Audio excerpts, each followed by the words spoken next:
여러분 안녕하십니까? 전주 MBC 시사토론입니다. 인구 소멸이 심각한 우리 농어촌 지역에서 최근 파격적인 실험이 시작됐습니다. 바로 농어촌 기본소득 시범 사업인데요. 순창과 장수 주민에게 매달 15만 원의 기본소득 지급이 본격화됐습니다. 지역을 살릴 최고의 보루라는 기대와 전형적인 포퓰리즘이라는 우려도 팽팽히 맞서고 있습니다. 과연 기본소득이 농촌의 운명을 바꿀 수 있을지 오늘 시사토론에서는 농어촌 기본소득의 첫 달 성적표를 들여다보고 지역 소멸에 대안이 될 수 있을지 짚어보겠습니다. 자, 토론에 참여할 세 분 모셨습니다. 이정우 장수군 부군수, 황영모 전북연구원 생명경제정책실장, 신명교 노무사 나오셨습니다. 자, 반갑습니다. 안녕하세요. 자, 반갑습니다. 자, 황 의원님. 네. 황 박사님이라고 지칭을 하겠습니다. 자, 먼저 이번 그 농어촌 기본소득 시범 사업이 현 이재명 정부의 핵심 국정과제 중에 하나입니다. 네. 이 사업의 성격 어떤 내용인지 좀 궁금하고요. 그다음에 이게 보통 기존의 그 농민수당이나 일반 복지급여 이런 것과 어떤 차이가 있는지도 좀 궁금합니다. 예, 이재명 정부의 국정 기조는 기본사회로 이미 이제 들어갔죠. 기본사회는 전통적인 복지국가 논리를 넘어서서 모두가 기본권을 보장하는 시대적 명제로 이제 자리를 잡았습니다. 이재명 정부는 우리 사회에서 가장 아픈 곳인 농촌부터 기본사회로 실현하기 위한 그 교두보를 만들고자 이번 시범 사업을 이제 시행을 했는데요. 예. 왜 농촌부터인가가 중요할 것 같아요. 농촌은 소득의 격차, 생활의 격차에 이런 일상의 불편함을 감수하면서 살아가고 계시는데 국토의 대부분이 농촌 아니겠습니까? 근데 농촌 주민을 유지하지 못하면 국가의 재정이 더 늘 것이기 때문에 지금 이 정도 수준의 지원은 사회적으로 합의할 수 있다라는 판단을 한 것 같고요. 그다음에 이 농어촌 기본소득이 기본소득으로서 성격을 갖고 있습니다. 이것은 특정한 목적을 두고 지급하는 농민수당과 아동수당, 복지수당과는 다릅니다. 우리 모두가 기본권으로서 누려야 될 권리로서의 이런 소득을 보장해 주는 것이기 때문에 이런 수당과는 차이가 있다 이렇게 말씀드립니다. 보편적 복지라는 말씀이시죠. 자, 부군수님. 네. 지금 한 달이 지난 것 같습니다. 지난달 네. 26일이니까 네. 정확히 한 달이 조금 지난 네. 상황인데 자, 장수와 순창에서 이게 지급이 된 뒤에 네. 지금 국민들 반응이 어떤지 되게 궁금합니다. 네. 일단 한마디로 말씀드리면 다 좋아하고 있고 기대감에 차 있습니다. 지난 2월 26일 날 첫 지급을 했는데요. 국민 1인당 15만 원씩 지급을 했는데 네. 총 규모가 한 30억 됩니다. 그런데 3월 20일 현재로 한 달이 채 안 됐는데 85%를 다 소비를 했습니다. 그래서 지역에 돈이 빠르게 이제 소비로 이루어지는 그런 네. 상황이고요. 현재 가장 중요한 것은 생활비 부담이 줄었다는 얘기입니다. 그리고 그 면지역에 사는 어르신이나 그리고 일정한 소득이 없는 농가에서는 뭔가 의료비하고 생필품 구입 그런 데 많이 쓰고 있습니다. 또 하나 눈에 띄는 점은 지역 상권의 분위기인데요. 벌써 2달여에 17개소가 생겼습니다. 새로운 점포가요. 예, 그래서 그게 눈에 띄는 점이고 제가 그 군청의 주변의 식당이나 카페를 점심시간에 가더라도 네. 그 이전보다는 확연하게 손님이 늘었다는 것을 알 수 있습니다. 예. 네. 이 매달 지급되는 돈이 15만 원이면 1년 1인 기준으로면 180만 원, 4인 가족 기준 720만 원 정도 돈이 됩니다. 상당히 적지 않은 돈인데 노무사님 입장이라면 궁금한 게 실제로 농촌 거주를 결정하는 결정적인 이유 그리고 삶의 질을 바꾸는 유인책이 될 수 있다고 보십니까? 저는 거주 이전까지는 생각하기 조금 어려울 것 같습니다. 저 개인적으로는. 근데 이제 그 실질적인 유인책이 되면 좋겠죠, 물론. 그런데 주무관청인 그 농림식품부가 이 농어촌 기본소득을 실시하면서 네. 그 발표 자료를 낸 게 있습니다. 거기에 두 가지 목적을 명확하게 기재를 해놓고 있거든요. 여기에 하나는 방금 이제 실질적인 유인책이 될 수 있을 것이냐라는 표현에 주무관청은 마중물의 역할을 할 수 있을 것 같다라고 했는데 저희가 오늘 쭉 토론을 이어가겠지만 꼭 이 점을 저는 꼭 말씀드리고 싶어요. 그 두 가지 목적 중에 하나를 그 농림축산식품부는 뭐라고 표현을 했냐면 농어촌 기본소득을 실시하는데 왜 농어촌에 하느냐. 이 정부는 농어촌에 계신 주민들이 열악한 여건 속에서도 소멸 위험이 큰 농어촌 지역에 남아서 지역 지킴이 역할을 한 것은 공익적 기여 행위를 했고 이거에 대한 정부가 보상을 해줘야 된다라는 표현을 명시적으로 했거든요. 근데 이 표현을 보면 저는 이런 생각이 드는 거예요. 어떤 분이 그런 말씀을 하시더라고요. 옛날에 대형 산불이 이렇게까지 많이 나지 않았거든요. 물론 기후변화 뭐 이런 요인도 있지만 뭐 근본적인 것까지는 아니지만 큰 요인 중에 하나가 옛날처럼 농촌, 산촌에 사람들이 많이 살았다면 이렇게까지 대형 산불이 많지는 않을 것이다. 그러니까 이런 차원에서 본다면 오늘 뭐 우리 황 박사님께서 기본소득 이야기를 해주셨지만 기본소득의 한 흐름도 있지만 정부는 농어촌에 계속 사시면서 공익적 기여 역할을 해주신 분들에 대한 보상의 차원도 있다라는 부분은 우리가 서두에 꼭 짚고 가면 좋겠다라는 생각이 듭니다. 네, 알겠습니다. 자, 부군수님. 네. 제일 궁금한 게 인구 늘어나는 네, 게 제일 궁금한데 네, 그 네. 이 전에도 사실은 들어가기 전에도 저도 기사를 많이 썼습니다. 네. 이거 꽤 많이 늘었었는데 네. 지금 한 달 지났는데 상황이 전반적으로 좀 알고 싶습니다. 어느 정도 인구 변화가 있습니까? 저희가 이제 작년 12월 2일 날 선정이 됐거든요. 그 이후에서 2월 말까지를 즉 얼마나 늘었는가를 보면은 현재 607명이 늘었습니다. 근데 그 전에는 전출이 항상 많았거든요. 네. 그래서 이제 전임이 많은 것으로 역전이 됐고요. 특히 이제 연령대로 보더라도 그 전 연령층에서 골고루 들어오고 있어요. 제가 한번 표를 내봤더니 20에서 30대가 30%이고요. 40대에서 50%도 31%고 그다음에 60대에서 70대가 25%입니다. 그래서 전 연령이 골고루 들어오고 특히 청년층이 20대, 30대가 30%인 것은 긍정적인 신호라고 생각합니다. 네. 그래서 초기 단계인 만큼 좀 관찰이 필요하겠지만 지금도 꾸준히 주마다 저희가 인구 통계를 내고 있는데 한 20명, 30명씩은 계속 늘고 있는 상황입니다. 제가 좀 부연 설명을 네네. 하면 10개 시군이 시범사업지역이지 않습니까? 네네. 제가 10개를 조사를 해보니까 평균 3.23%가 증가를 했고요. 네. 이 아까 말씀하신 대로 이 중에서 43%는 수도권 대도시권에서 이주해 오신 분들이에요. 눈여겨봐야 될 것이고요. 두 번째로는 39세 미만의 청년들이 5.6%나 늘었습니다. 그래서 실질적인 효과가 이미 한 달 안에 나타나고 있다. 귀농귀촌으로 연결이 되고 있다는 되고 그런 있다라는 의미. 조짐이 보입니다. 알겠습니다.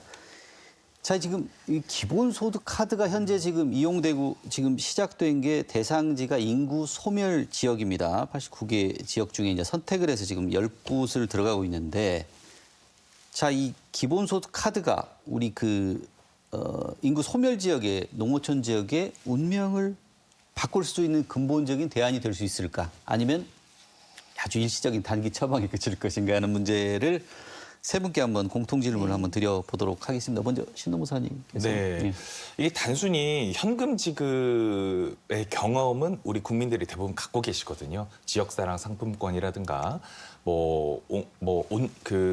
시장에서 사용하는 그런 온누리 상품권이라든가 이런 것들에 있어서 많은 기억 안에 국가가 시혜적으로 주는 것이라는 주고 기간 내에 지역에서 써야 된다라는 개념은 많이들 가지고 계시거든요.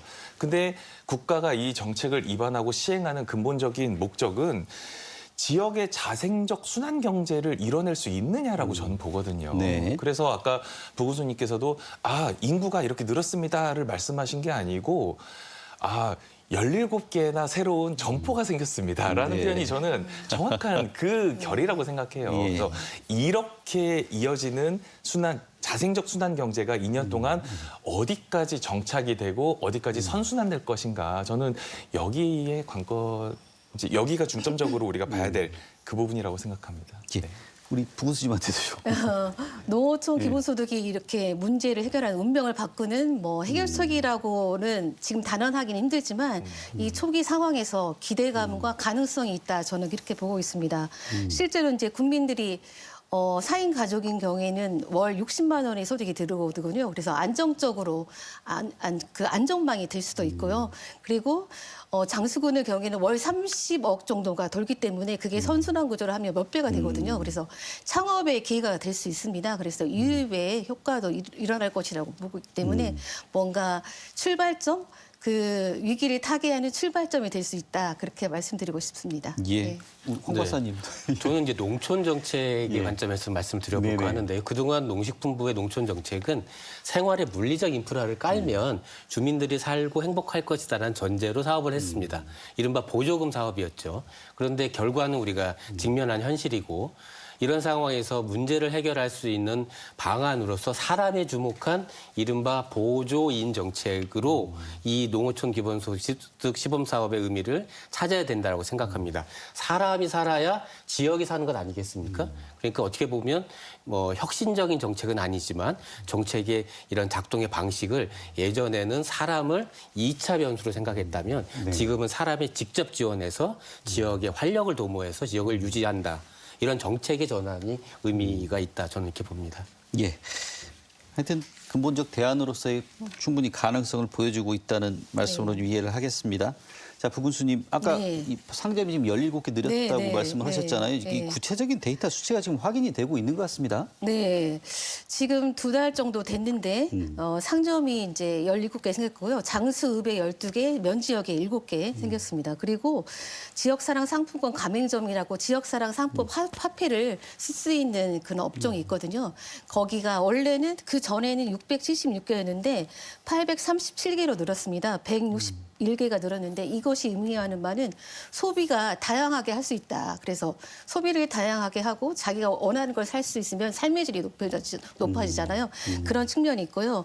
또한 이제 그 소비를 어느 업소에서 하느냐 그걸 따져보니까 공통업소가 있습니다. 뭐 병원, 약국, 학원 그런 것이 공통업소인데 거기서 16%, 그리고 카페나 식당에서 22%, 그리고 그 제한업종이 있어요. 농협, 뭐 편의점, 주유소가 17%이고 나머지가 45%인데 다양한 업종에서 차지하고 있어서 뭔가 좋은 기운이 오는 것 같습니다.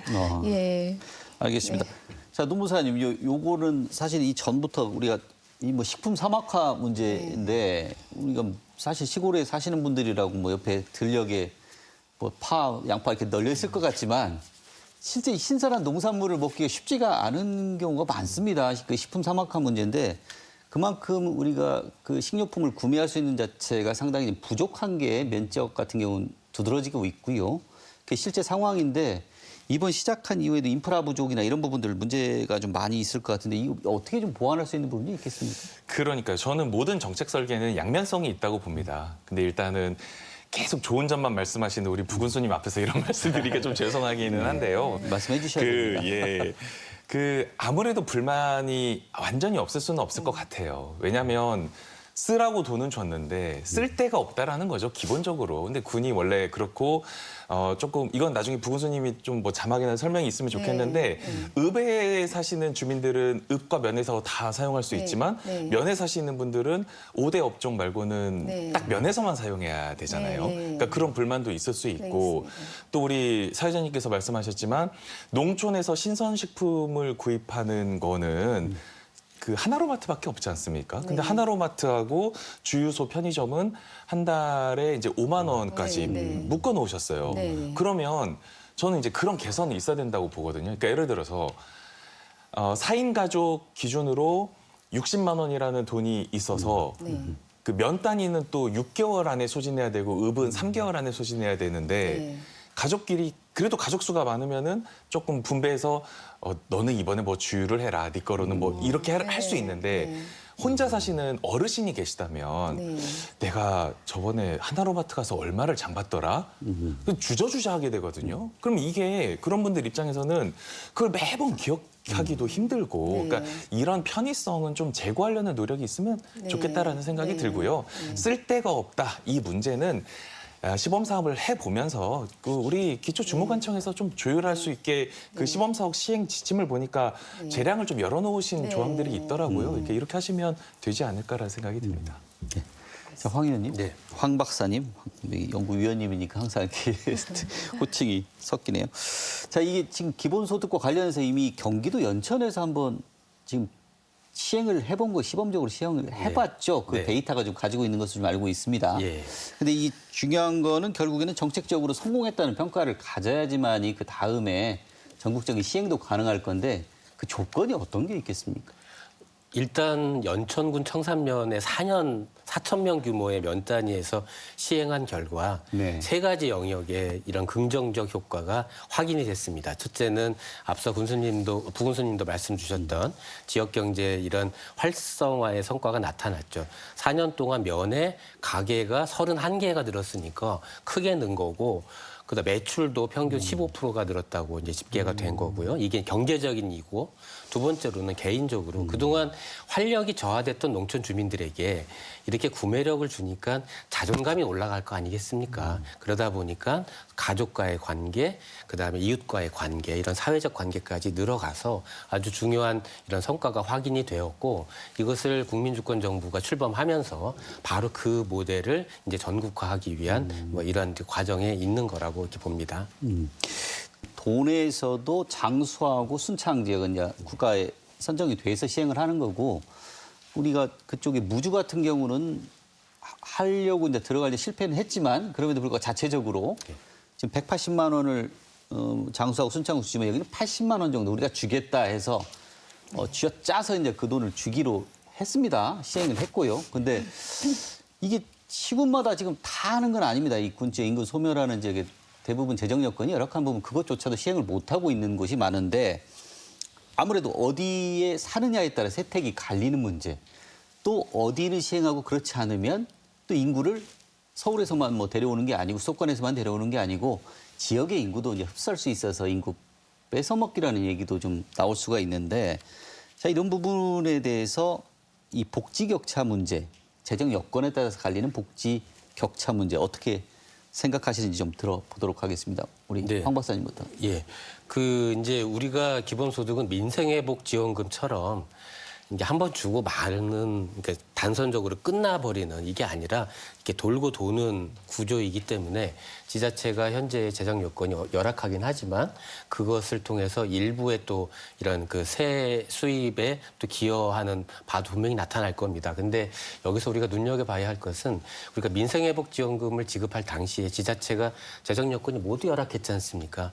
그런데 세출의 구조조정, 그다음에 사업의 집행 방식을 일부 개선해서 돈을 만들어서 이것을 지역사회에 함께 돌리다 보니까 큰 이런 그 반향을 불러일으켰지 않습니까?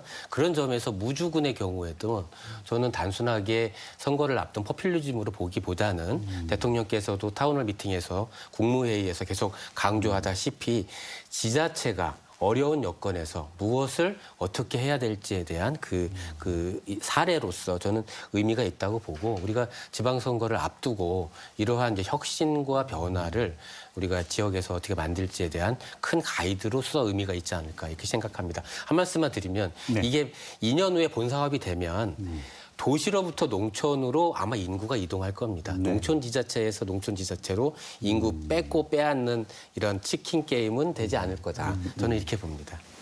그렇게 됐으면 좋겠습니다. 자, 부군수님. 예. 제가 황 박사님의 그 의견을 보충할 그 자료를 가져왔는데요. 저도 이제 인근 시군에서 인구를 뺏어오지 않을까 그런 우려는 있었습니다. 네. 그런데 실제로 저희가 분석을 해보니까 타시도 그것도 대도시에서가 40%가 유입이 됐고요. 60%는 도내 이동이긴 한데 도내에서의 시지역에서 우리 그 장수군에 이동한 것이 83%입니다. 그래서 네. 인근 지역 바로 인접한 지역에서는 5, 6%밖에 안 되기 때문에 인구 뺏어먹기라기보다는 아까 말씀하신 것처럼 도시에서 농촌으로 이동이다. 이런 의미에서 볼 때는 아주 좋은 것 같고요. 그럼에도 불구하고 다른 데에서는 장수군을 부러워하고 있습니다. 그래서 본 사업 때는 이렇게 쉽게만 하지 말고 소멸 지역 전체 다 했으면 하는 그런 바람을 가지고 있습니다. 아니 제 입장에서도 근데 뭐 장수 옆에 있으면 임실이나 이쪽 진안 쪽에서는 이렇게 주소지를 좀 옮기고 싶은 생각 좀 들 것 같은데 그렇지 않습니까? 맞습니다. 예. 저도 이제 부군수님에 이어서 좀 말씀을 드리면 다 한번 했으면 좋겠다라는 부분에서 한번 말씀을 드리면 저는 좋은 경쟁이라고 생각하거든요. 이번 무주군 사례 같은 경우는. 그런데 약간 이제 다른 관점에서 보면은 그 전북연구원이 2022년도 5월에 발표한 전북의 14개 시군별 인구 이동 특성과 대응 방안이라는 자료가 있습니다. 여기 보면 아주 재밌는 자료가 있는데 무주군 같은 경우는 그해 전출보다 전입이 많았는데 충청권에서 온 비중이 36%예요. 그러니까 여기서 말하는 충청권은 아무래도 금산이나 대전이 많겠죠. 그리고 장수군도 당시에 전출보다 전입이 많은데 특이하게 장수군은 영남에서 온 비중이 16% 정도 됩니다. 예, 그건 영남 근접의 이유가 있겠죠. 진안도 충청권이 24%에 달하거든요. 그리고 반대로 고창은 전입보다 전출이 많은데 어디로 가냐? 광주 전남으로 38%가 가고 순창도 전입보다 전출이 많은데 광주 전남권으로 무려 42%가 갔거든요. 2022년도에. 그러면 저는 이런 무주군처럼 자체 예산이 풍족한 데는 그 나름대로의 역할을 하겠지만 저는 전북도 차원에서 보면 고창이나 순창 같은 경우는 타 광역도로 우리 인구를 뺏기고 있네? 이러면 저는 지방교부세 조정이라든가 어떤 다양한 정책적인 툴을 활용해서 어떤 그런 유인책을 제공할 수 있는 충분한 근거가 이게 되어 있다고 보거든요. 그러니까 어떤 첫 쪽이 복지를 더해주니 우리 군도 더해줘야 되겠다라는 차원보다는 도에서 보니 우리 인구를 우리가 지키자라는 명분을 가지고 간다면 어느 도민들이 이건 아닌 것 같은데라고 전 별로 안 할 것 같고 되게 공감을 많이 해줄 것 같거든요. 그러니까 이런 식의 접근도 저는 나쁘지 않다고 생각합니다. 예. 네. 자, 부군수님 이제 네. 이 관리도 좀 중요할 것 같습니다. 네. 아무래도 이게 들어오시는 분들이 좀 많을 것 같은데 위장 전입이 있을 수 있고 부정수급 네. 사례도 나올 수 있는데 네. 그 시기에 따라서 저도 이제 그런 얘기를 들었습니다. 이게 지금 주기 시작한 이후에 2월 26일 네. 이후에 오시는 분들에도 굉장히 철저하게 좀 관리를 하고 있는 것 같지만 네. 그 전에 들어오신 분들에 네. 대한 다소 좀 느슨하다라는 얘기도 좀 들었습니다. 그 사항은 이제 그 군 지역 특성상 자기 네. 지역에 어떤 사람이 살고 있는지 정확히 알잖아요. 그래서 저희는 위장 전입이나 그런 것들을 마을 조사단을 통해서 하고 있습니다.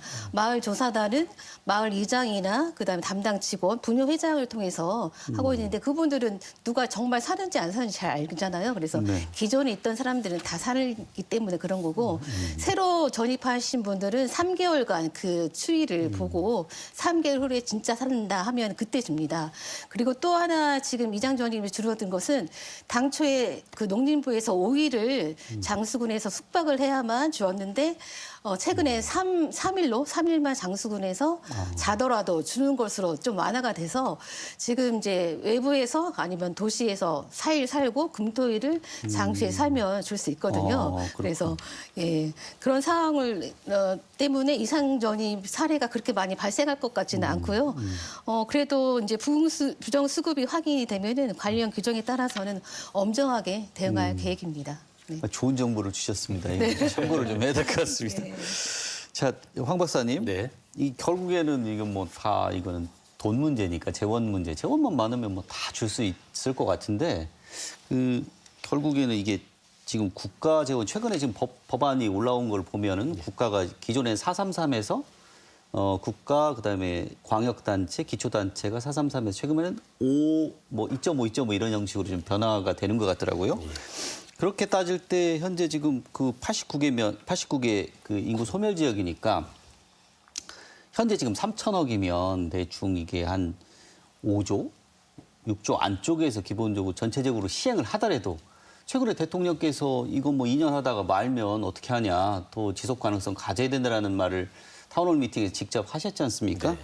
네. 결국에는 그런데 이제 이 그 5조, 6조 요 재원 마련, 물론 자치단체도 또 그 부담은 더 질 수, 매칭을 하다 보니까 질 수 있는데 재원 마련 방안 좀 고민은 좀 해야 될 것 같습니다. 아무래도 이쪽을 네. 쓰려고 그러면 예. 어디를 줄여야 될 것 같은데. 네, 이미 이제 국회에서 농어촌 기본소득 법안이 이제 제출이 됐고 이제 네. 곧 제정이 연내될 것으로 좀 보여지고요. 그 안에서 말씀하신 대로 일각에서는 국비 부담을 60%까지 올려야 된다.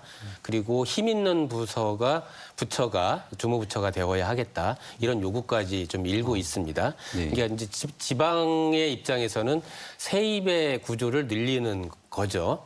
또 하나는 이제 지방의 입장에서는 별도의 또 세원을 만들 과제가 있습니다. 이번에 10개 시범사업 지역의 경우에 정선은 강원랜드 투자 주식 배당금을 이 재원으로 썼습니다. 네. 신안은 햇빛바람 연금을 재원으로 쓰고 여기에 15만 원이 아니라 5만 원을 더 얹어서 거기는 20만 원을 줍니다. 오, 예. 경북 영양도 이 풍력 발전에 재원을 가지고 5만 원을 더 얹어서 20만 원을 주거든요. 이러한 이제 이른바 지역사회의 공유부를 지역에서 이런 세입의 재원으로 쓸 것에 대한 준비를 우리 군에서 준비를 해가야 될 것 같고요. 그 다음에 세출은 좀 일부 조정이 좀 불가피할 것 같습니다. 우리가 이번에 이제 정읍 사례에서 좀 보듯이 불효불급한 사업의 예산을 이해관계자와 함께 조정하고 지역 주민을 위해서 효과적으로 쓸 수 있는 그 돈이 적든 많든 간에 그런 민주적 과정을 통해서 기본소득의 재원을 지역사회에 함께 합의할 수 있는 그 단초를 또 우리가 본 것이어서 그것도 우리가 놓치지 말아야 될 거라고 봅니다. 예. 잘 좀 그렇게 이루어졌으면 좋겠습니다. 노무사님, 네. 이 반대론자들도 있습니다, 분명히. 자, 현금 지원이 오히려 정책 의존도만 높인다라며 비판을 하고 있는 사람들도 있습니다. 자, 단기 이게 소비 진작을 넘어서 좀 중장기적으로 아무래도 일자리 정책하고 좀 이렇게 협업을 해가는 과정 이런 것들이 좀 있으면 좋을 것 같은데. 맞습니다. 예. 그 뿌려지는 돈이 결국 아까 말씀드린 것처럼 경제 순환 구조를 어떻게 만들어낼 것이냐의 문제잖아요. 그러면 저는 아주 좋은 예가 이제 우리 부군수님도 계시니까 제가 기억하기로는 작년에 장수에서 그런 사업을 하나 진행한 게 있어요. 그 장수가 또 사과랑 한우가 또 유명하지 않습니까? 네. 근데 사과 농가들이 그 사과를 가공해서 사과 가공품을 어떻게 마케팅을 하고 어떻게 홍보를 하고 어떻게 생산하고 포장은 어떻게 하고 상품화를 어떻게 시킬 건가를 농가 한 열 몇 군데를 모아서 교육을 시키고 이렇게 컨설팅을 지원한 적이 있습니다. 제가 컨설턴트를 한번 참여를 해서 정확하게 기억을 하는데 예를 들어서 이 농어촌 기본소득을 그거로 기대하고 창업한 그 시대의 젊은 사람들이라든가 이런 사람들은 비슷한 결의 지원이 있어야 된다고 봐요. 그러니까 지금 큰 포부를 안고 창업을 했는데 단순히 이거를 이렇게 하지 말고 요즘 SNS를 이용하면은 더 매출이 진작이 될 수 있고 우리 군에서도 왜냐하면 그게 결국 경제적 순환 구조 아닙니까? 그러니까 우리가 단순히 중장기적인 일자리 정책이라고 생각하면 고용이 늘고 이렇게 생각할 수 있는데 단순히 창업자도 늘고 예, 이것도 사실 일자리거든요. 그래가지고 이런 식의 순환 구조를 더 늘릴 수 있는 정책이 저는 반드시 작년에 사과 농가 지원처럼 있어야 한다고 생각합니다. 네. 고민을 좀 해주셔야 될 것 같습니다. 네, 고민하도록 하겠습니다. 자, 다시 공통 질문 하나 좀 드려보도록 하겠습니다. 우리 지급 방식에 대해서 여러 가지 또 고민들은 사회적인 고민들은 많이 있습니다. 이게 보편적으로 다 보편복지를 누구나 다 주는 게 가치가 있다. 아까 지금 황 의원님이랑 다 사실 전반적으로 보편적인 복지가 필요하다고 더 말씀을 하실 것 같은데 자, 그럼에도 불구하고 뭐 보수 쪽 입장이나 이렇게 대변을 해보면 선별적으로 꼭 필요한 데다가 더 두텁게 지원을 해야 된다는 시각들도 꽤 있습니다. 자, 세 분께 좀 질문을 드리겠습니다. 보편 지급, 선별 지급 중에 어떤 것들이 더 중요하다고 보시는지? 예, 저는 예. 보편 지급과 선별 지급을 딱 이렇게 떠오르면 그게 딱 생각이 납니다. 그 우리가 기초생활수급자들 있지 네. 않습니까? 저한테 생각되는 선별 지급은 우리나라의 복지를 지원받고 싶으면 나의 가난을 증명해야 되는 사회였다고 저는 생각하거든요. 예, 지금 이상한 거예요. 내가 지원받고 싶으면 당신이 얼마나 가난한 것을 입증하시오. 예, 저는 이런 사회에서 기존의 농민수당, 뭐 육아수당, 여러 가지 수당들에서 지금은 아예 농어촌 기본소득, 아까 서두에 말씀드린 공익적 기여 행위를 한, 그러니까 인구 소멸을 감수하고 농어촌에서 인프라가 부족하지만 내 고향을 지키겠다라는 마음을 가지고 지켜온 분들에 대한 그런 보상과 더불어 이런 농어촌 기본소득을 그런 차원에서 모두에게 나이, 성별, 연령 상관없이 지급한다라는 것은 기본소득의 취지를 봤을 땐 전 당연히 보편 지급이 맞다고 생각하고 예. 이 방향으로 또 가야 맞다고 생각합니다. 예. 부구수님도 의견 주시죠. 네. 기본소득이라는 그 명칭에서부터 벌써 보편적인 그런 지급이라고 생각하고요. 그 기본소득의 주된 목적이 두 가지가 있습니다. 지역경제 활성화 플러스 공동체 회복이거든요.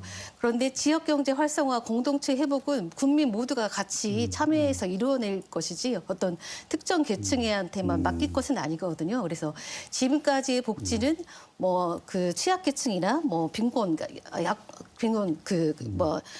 완화를 위해서 한 것이 이제 선별적 복지라면은 기본소득은 아까 말씀하신 것처럼 농촌을 지키는 그 공익적 그런 기능에 부여하는 그런 기본적인 소득이란 차원에서 보편 복지가 당연히 맞다고 생각합니다. 네. 예. 황 박사님 물어봐도 똑같은 얘기 하시죠. 네, 네.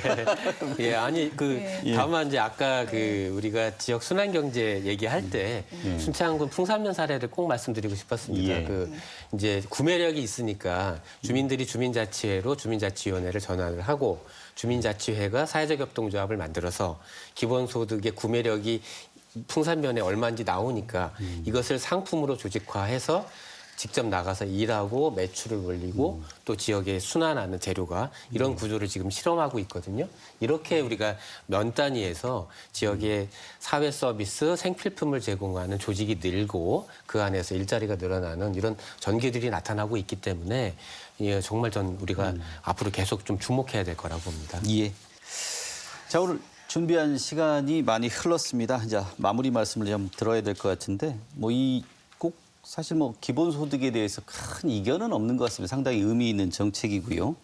그래서 끝으로 세 분께서 생각하시는 농어촌 기본소득의 성공 조건 딱 한 가지씩만 짚어주시는 걸로 마무리 말씀을 듣도록 하겠습니다. 먼저 신노무사님. 네, 저는 농어촌 기본소득이 농어촌의 매력으로 이어지는 게 저는 성공 조건이라고 생각합니다. 예를 들어서 저희 부모님이 진안에 사시는데요. 아까 사회자님께서 말씀하신 것처럼 매달 15만 원씩 주면 전주에서 진안으로 옮길 것이냐. 저는 별로인데 항상 부러웠던 게 뭐냐면 전주 같은 경우는 제가 수영을 배우고 싶어가지고 4번 시도했는데 다 떨어졌습니다. 신청이 안 돼요. 당첨이 안 돼요. 수영장이. 근데 진안은 언제든지 어떤 타임도. 그러니까 저는 그런 것 같아요. 농어촌 기본소득을 통해서 좋아진 생활 환경으로 도시에 사는 사람들이 매력적인데 여기? 전 이게 제일 큰 성공 조건이라고 봅니다. 굉장히 중요한 조건인 것 같습니다. 수 교수님도. 저희는 이제 장수군의 과제이기도 한데요. 지역 경제의 선순환 구조를 어떻게 잘 짜냐 그거가 선결 조건인 것 같은데요. 지금 현재 장수군에서 준비하는 게 있습니다. 그 행복 살롱 이동 장터라고 해가지고 지역의 이제 로컬 제품을 면 지역이나 교통이 불편한 지역에다가 배달도 하고 그다음에 가서 판매도 하고요. 그러면서 거기서 고쳐줄 거 있으면 고쳐도 주고 그다음에 이제 배달이 없을 때는 그 스마트 경로당을 만들어서 거기에다 무인 전방을 만듭니다. 근데 거기서 이제 생필품 같은 걸 살 수 있고요. 그렇게 하는 것이 어떤 특정한 계층이 하는 게 아니라 행정하고 농협하고 사회적 협동조합하고 주민 조직이 연계해서 그걸 짜고 있거든요. 그래서 그런 그 지역 경제 그런 선순환 구조를 이제 활성을 해야 저희가 이제 기본소득 성공이 되고 본사업에도 성공할 수 있기 때문에 저희는 선순환 구조로 생각합니다. 알겠습니다. 마지막으로 황 박사님 얘기 듣겠습니다. 지금 시범사업 기간 아닙니까? 네. 2년 전이 이제 얼마 남지 않았을 텐데 시범사업을 보면서 이런 생각을 합니다. 우리가 잘 준비된 내일의 계획보다 부족하지만 실행하는 오늘의 계획이 지금 우리가 직면한 문제를 해결하는 데 큰 도움이 되겠다. 저는 이 생각을 합니다. 예. 자, 오늘 말씀 감사합니다. 여기까지 하겠습니다. 네. 자, 기본소득이라는 이 생소한 화두 앞에는 여전히 정책 실효성과 재원 확보라는 큰 숙제가 남겨져 있습니다. 하지만 소멸을 눈앞에 둔 우리 농어촌의 이 실험은 현금 지원 그 이상의 의미를 던지고 있습니다. 지역 경제에 피를 돌게 할 이 간절한 시도가 부디 일회성 처방이 아닌 농촌의 자생력을 깨우는 소중한 마중물이 되기를 기대해 보겠습니다. 오늘 토론 여기까지입니다. 이어서 뉴스 톱파보기 이어집니다.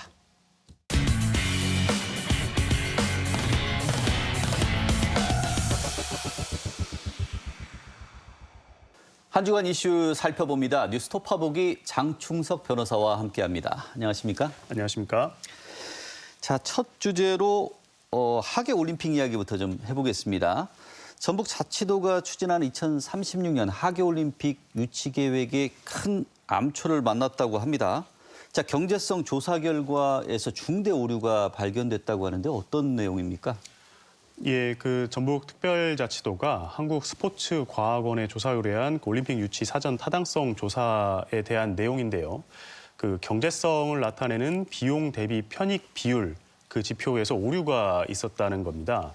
이 지표가 이제 1점을 기준으로 해서 그것 이상이면 경제성이 있는 것이고 미치지 못하면 손해라는 그런 의미인데요. 이게 당초 점수가 1.03점에서 0.91점으로 지금 뒤집히게 됐습니다. 예.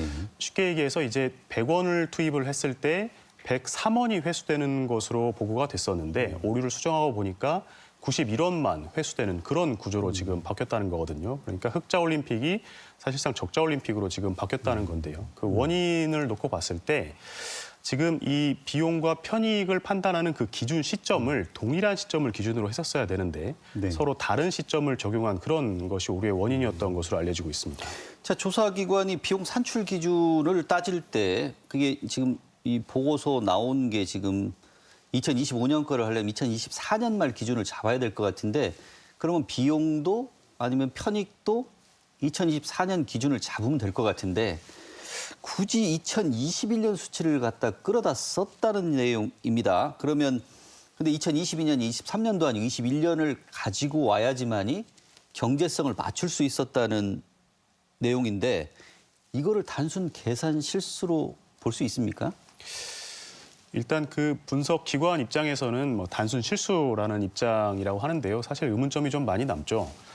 그 경제성 분석을 할 때 비용과 편익을 동일 시점을 기준으로 해야 된다라는 것은 어떻게 보면 굉장히 기본적인 사항이거든요. 이런 기본적인 사항에서 오류가 있었다는 점도 그러고 그 오류로 인해서 어떻게 보면 이 보고서의 가장 중요한 결과에 해당하는 그 올림픽의 경제성이 지금 전혀 정반대의 결과가 나왔다라는 그런 굉장히 좀 중대한 문제점도 있는 것 같습니다. 그 말씀하신 대로 이제 2021년이 아닌 다른 연도를 적용을 했을 때는 또 이게 적자 올림픽으로 보고가 돼야 되는데 유독 2021년도에만 그런 기준이 나오고 있어서 보고서 전체적인 좀 신뢰성이 좀 훼손이 되는 것 같습니다. 아무래도 전북 자치도가 내세운 그 올림픽의 모토, 즉 핵심 이제 방식이 저비용 고효율 올림픽을 내세웠는데 아무래도 전체적인 전략 자체가 수정이 좀 불가피한 것 같은데 아무래도 정부 심의도 통과를 또 해야 될 것 같은데 이런 문제가 어떻게 해결을 좀 해나가야 될 것 같습니까? 일단 지금 전북도에서 강조하고 있었던 그 저비용, 경제성 있는 올림픽 개최라는 그런 핵심적인 논리가 좀 상당 부분 타격을 받을 수밖에는 없을 것 같습니다.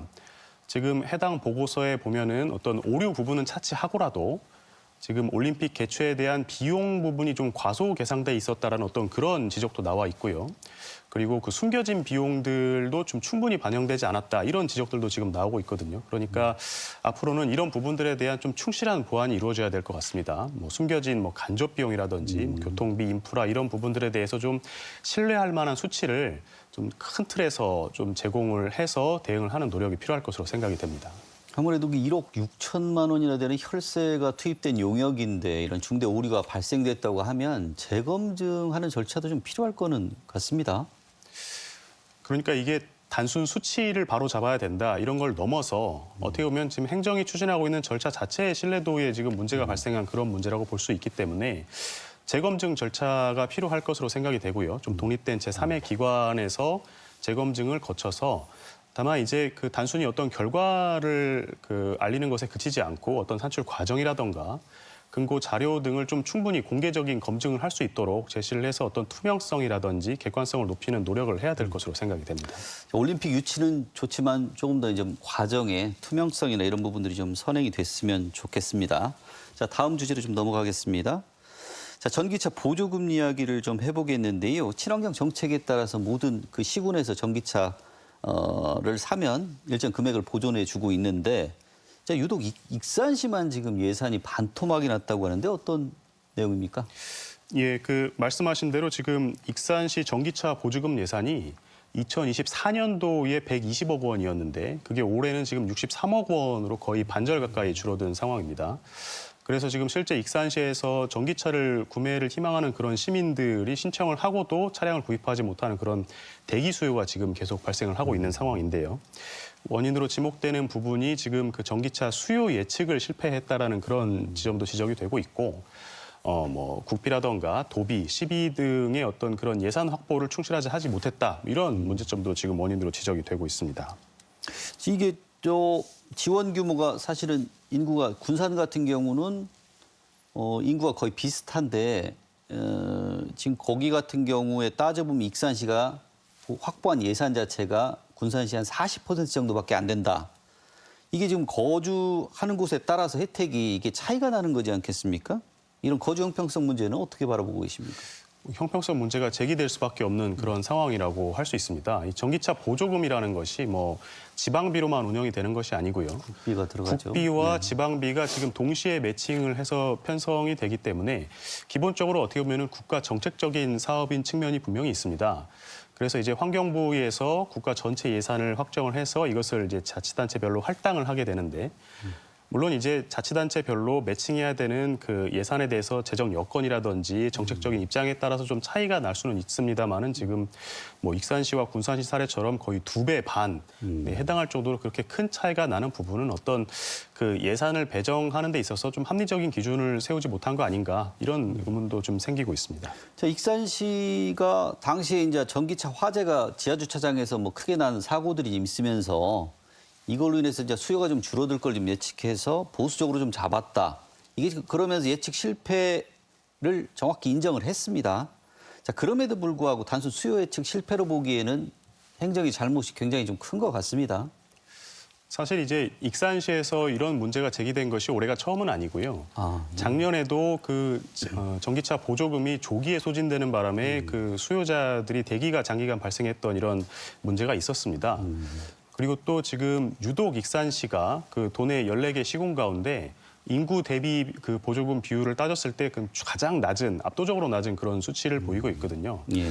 그렇기 때문에 어떤 단순히 예측 실패 문제라기보다는 그 예산을 편성하는 과정에서 어떤 정책적인 판단 과정에서 문제가 있지 않았나라는 생각이 들기도 하고요. 그리고 올해 같은 경우에는 지금 그 도비 예산을 교부받는 과정에서 어떤 이게 예산 반영에 누락되는 그런 행정 절차상의 문제도 있었다고 하기 때문에 네. 그런 행정사항의 책임 부분에서 좀 자유롭기는 어려울 것 같습니다. 아무래도 좀 예산이 확정이 돼 있다 보면 추가 지원은 쉽지는 않을 것 같은데 보완책 같은 게 있겠습니까? 일단 지금 단기적으로 봤을 때는 그 추경하기 전에 좀 예산을 선행적으로 편성을 해서 교부하는 이런 방식도 검토를 해볼 수 있을 것 같은데 제안이 되고 있기는 한 것 같은데요. 다만 이제 이런 경우에는 특별한 긴급성 같은 것들이 요구가 되기 때문에 이런 부분들이 충족이 되는지에 대한 검토가 좀 필요할 것 같고요. 이게 중장기적으로 봤을 때는 전기차 수요가 좀 다소 변동하는 측면이 있는 것 같습니다. 그래서 예산 편성 자체를 좀 여기에 대응할 수 있도록 탄력적으로 하는 그런 구조가 필요할 것으로 보입니다. 예, 알겠습니다. 자, 마지막 이슈 이야기해 보겠습니다. 벌목 논란인데 전주시에서 이런 벌목 논란이 상당히 계속 좀 이어지고 있는데 전주시의 허파 중에 한 곳인 완산칠봉에서 아름드리 삼나무가 수십 그루가 좀 잘려나가서 논란이 되고 있습니다. 지금 시에서는 지금 관광시설 접근성을 높이는 공사라고 하는데 자, 현 상황 지금 어떻습니까? 지금 이제 전주시에서 그 완산칠봉 인근에 한빛마루 공원 조성을 하고 있죠.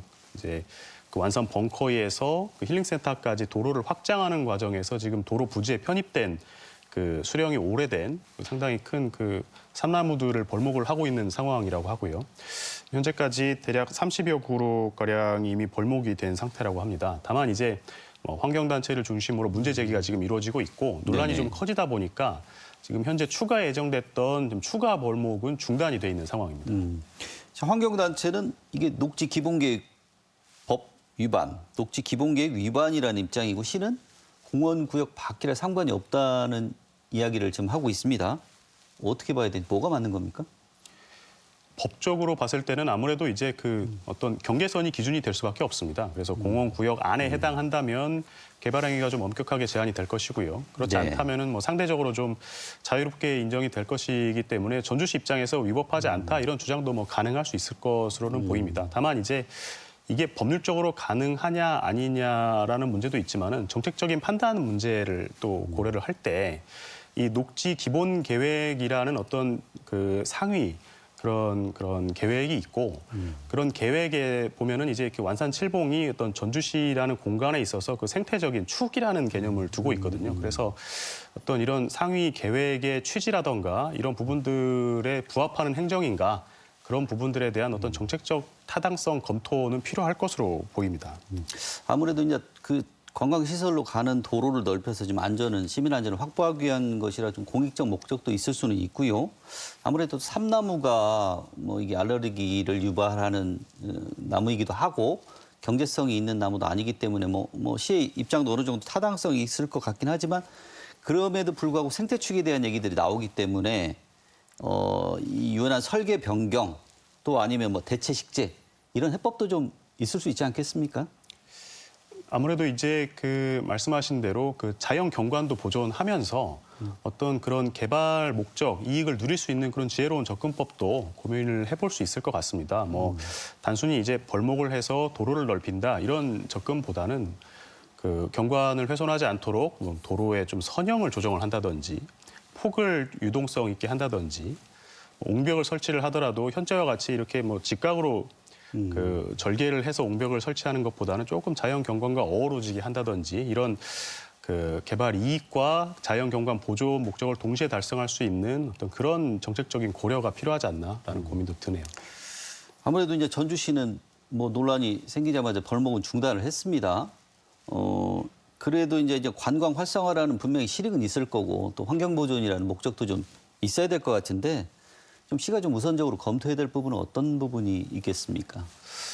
일단 지금 현재 논란이 되고 있는 만큼 현재 시에서 추진하고 있는 계획이 좀 필요한 최소한도 범위 내에서 하고 있는 것인지 혹시 대안은 없는 것인지에 대한 검토가 좀 필요할 것으로 보이고요. 예. 이 과정에서 좀 시민 의견 수렴 같은 절차도 거쳐보는 것이 좀 필요할 것으로 생각이 됩니다. 혹시라도 이제 불가피한 훼손이 발생한다면 말씀하신 대로 좀 경제성 있는 대체 수종에 대한 식재도 좀 고려를 해볼 수 있을 것 같고 이런 부분들에 대해서 뭐 추후 그 보완 계획까지 포함을 해서 좀 전주시가 개발 이익, 그다음에 자연경관 보존 두 가지 모두를 좀 추구하는 의지를 가지고 있다. 이런 부분들을 적극적으로 좀 알릴 필요가 있을 것 같습니다.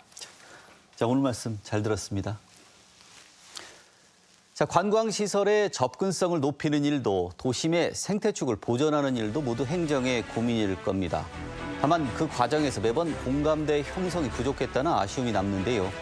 멈춰선 벌목 작업이 갈등을 덮는 데 그치지 않고 개발 속도보다 소통의 깊이를 먼저 고민하는 계기가 되길 기대해 보겠습니다.